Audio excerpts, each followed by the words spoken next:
بنده اجازه دارم یه نخ سیگار بکشم؟ مگه شما سیگار میکشید؟ اینکه سیگاری باشم به طور دائم نه.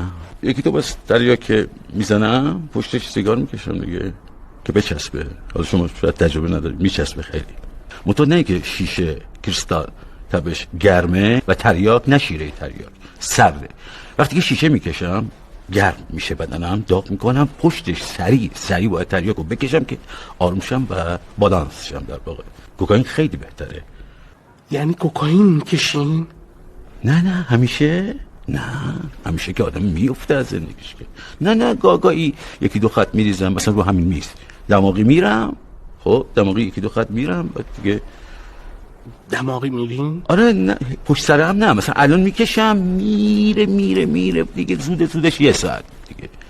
پشت سرم نه مضره، چون به تنهایی که بکشی سیری میاره دیگه، نمیتونی غذا بخوری، صورتم میفته، داغون میشم.